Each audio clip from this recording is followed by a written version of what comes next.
जोहार, पहचाना मुझे? मैं हूँ गणना प्रपत्र यानी इन्यूमरेशन फॉर्म। जैसा कि आप सब जानते हैं, झारखंड में SIR की प्रक्रिया शुरू हो चुकी है और 30 जून से 29 जुलाई तक इन्यूमरेशन फॉर्म भरे जाएंगे। तो इसी दौरान मैं यानी इन्यूमरेशन फॉर्म आऊंगी आपके घर, वो भी डबल रोल में। नहीं, फॉर्म देखकर घबराने की जरूरत नहीं है, क्योंकि इस फॉर्म को भरना बेहद आसान है। तो चलिए अब मैं आपको बताती हूँ कि आप कैसे बिल्कुल आसानी के साथ अपना इन्यूमरेशन फॉर्म भर सकते हैं। मेरे सबसे ऊपर लिखा है मुझे आपके घर पहुँचाने वाली यानी आपकी BLO का नाम और मोबाइल नंबर। अब सबसे पहले आप मुझे 4 भागों में बांट सकते हैं, ऐसे। तो सबसे ऊपर वाले पहले भाग में आपको आपकी सारी डिटेल्स मिल जाएंगी, जैसे आपका नाम, EPIC number, address, part number, विधानसभा क्षेत्र और राज्य का नाम।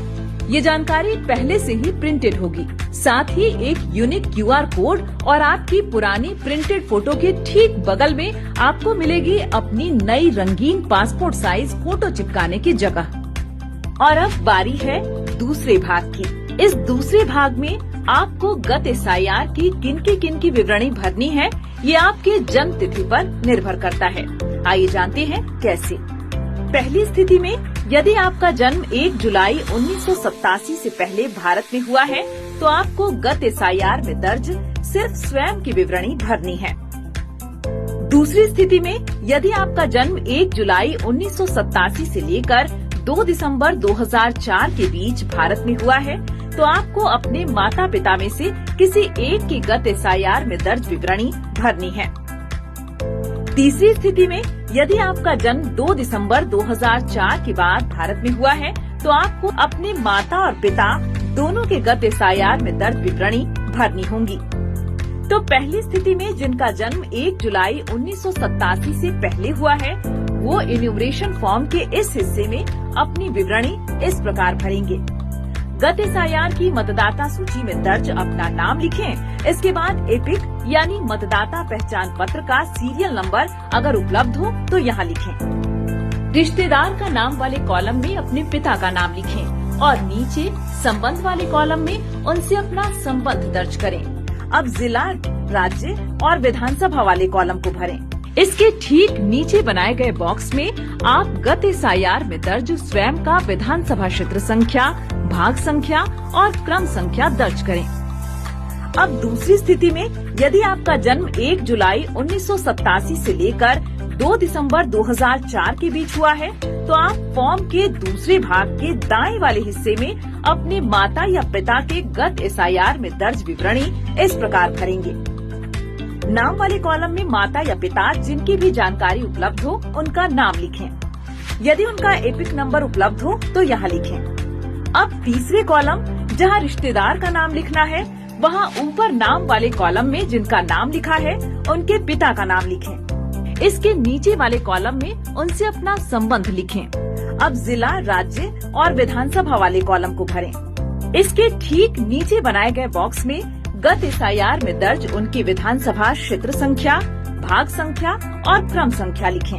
अब तीसरी स्थिति में यदि आपका जन्म 2 दिसंबर 2004 के बाद हुआ है, तो आप फॉर्म के दाएं वाले हिस्से में दी गई जगह को कुछ इस तरह एक लकीर के माध्यम से 2 हिस्से में विभाजित कर लें। अब इनमें पहले वाले हिस्से में अपने पिता और दूसरे वाले हिस्से में अपनी माता की गत SIR से जुड़ी विवरणी इस प्रकार भरें। नाम वाले बॉक्स में एक तरफ पिता और दूसरी तरफ माता का नाम लिखें। एपिक संख्या वाले बॉक्स में अगर उनकी एपिक संख्या उपलब्ध हो तो दर्ज करें। रिश्तेदार वाले नाम के बॉक्स में माता और पिता दोनों के ही पिता का नाम दर्ज करें। संबंध वाले बॉक्स में उनसे अपना संबंध दर्ज करें। इसके बाद जिला, राज्य और विधानसभा वाले बॉक्स को भरें। अब इसके ठीक नीचे वाले हिस्से में दिए गए विधानसभा संख्या, भाग संख्या और मतदाता क्रम संख्या के बॉक्स में इस तरह लकीर खींचें और माता और पिता दोनों की गत SIR में दर्ज विवरणी इस प्रकार भरें। विधानसभा क्षेत्र संख्या वाले बॉक्स में गत SIR में दर्ज माता और पिता दोनों की विधानसभा क्षेत्र संख्या लिखें। इसी तरह भाग संख्या और क्रम संख्या में गत SIR में दर्ज माता और पिता दोनों की भाग और क्रमांक संख्या दर्ज करें। अब आते हैं फॉर्म के तीसरे हिस्से में। यहाँ आपको अपनी कुछ सामान्य जानकारियाँ दर्ज करनी होंगी, जैसे अपनी जन्म तिथि, यदि आपका आधार नंबर उपलब्ध हो तो यहाँ लिखें। उसके बाद अपना मोबाइल नंबर और फिर अपने पिता या अभिभावक का नाम, यदि आपके पिता या अभिभावक का मतदाता पहचान पत्र संख्या उपलब्ध हो तो यहाँ लिखें। उसके बाद अपनी माता का नाम लिखें।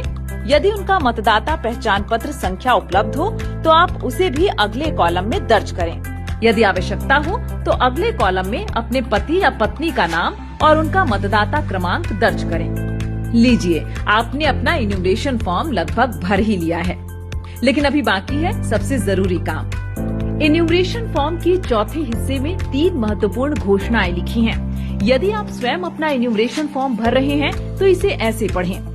ऊपर उल्लिखित मतदाता, जो कि मैं स्वयं हूँ, ने किसी अन्य देश की नागरिकता प्राप्त नहीं की है। मैं मतदाता सूची में शामिल होने के लिए आवेदन कर रहा हूँ और ऊपर उल्लिखित नाम, जो कि मैं स्वयं हूँ, किसी अन्य विधानसभा क्षेत्र, संसदीय क्षेत्र में शामिल नहीं हूँ।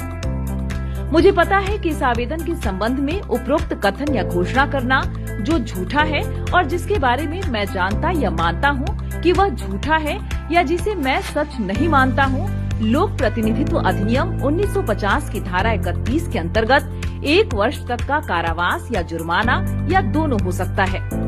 और यदि आप परिवार के किसी अन्य सदस्य के लिए इन्यूमरेशन फॉर्म भर रहे हो तो इसे ऐसे पढ़ें। ऊपर उल्लिखित मतदाता, जो कि मेरे परिवार का सदस्य है, ने किसी अन्य देश की नागरिकता प्राप्त नहीं की है। मैं मतदाता सूची में शामिल होने के लिए आवेदन कर रहा हूँ और ऊपर उल्लिखित नाम, जो मेरे परिवार का सदस्य है, किसी अन्य विधानसभा क्षेत्र, संसदीय क्षेत्र में शामिल नहीं है। मुझे पता है कि इस आवेदन के संबंध में उपरोक्त कथन या घोषणा करना जो झूठा है और जिसके बारे में मैं जानता या मानता हूँ कि वह झूठा है या जिसे मैं सच नहीं मानता हूँ, लोक प्रतिनिधित्व अधिनियम 1950 की धारा 31 के अंतर्गत 1 वर्ष तक कारावास या जुर्माना या दोनों हो सकता है। इस घोषणा को ध्यान पूर्वक पढ़ने के बाद एक बार फिर दर्ज की गई जानकारी को अच्छी तरह जांच लें और अगर सारी जानकारियां सही हो तो सबसे नीचे दाहिनी तरफ दिए गए स्थान में अपने हस्ताक्षर कीजिए। यदि घर का कोई सदस्य अस्थायी रूप से अनुपस्थित हो तो घर का कोई भी वयस्क सदस्य उनका फॉर्म भर सकता है। लेकिन यहाँ ये बात ध्यान देने की है कि हस्ताक्षर करते समय मतदाता से अपने संबंध की जानकारी अवश्य दें। देखा कितना आसान है इन्यूमरेशन फॉर्म भरना। यही नहीं, इससे भी आसान है इन्यूमरेशन फॉर्म जमा करना। 2 प्रतियों में मिले इन्यूमरेशन फॉर्म को भरने के बाद एक प्रति बीएलओ को दे दें और दूसरी प्रति में इसकी रिसीविंग जरूर ले लें।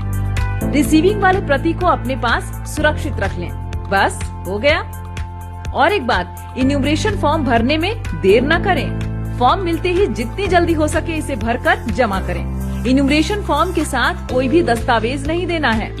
सिर्फ पात्र भारतीय नागरिक ही इन्यूमरेशन की इस प्रक्रिया में भाग ले सकते हैं।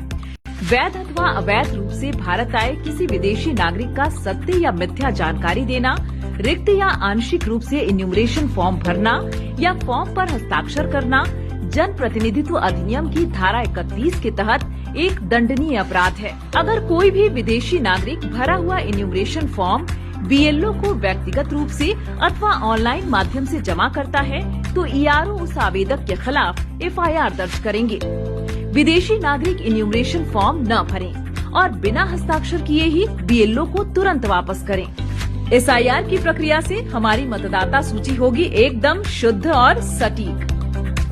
तो इस अभियान में आप भी अपना योगदान दें और जागरूक मतदाता का कर्तव्य निभाएं।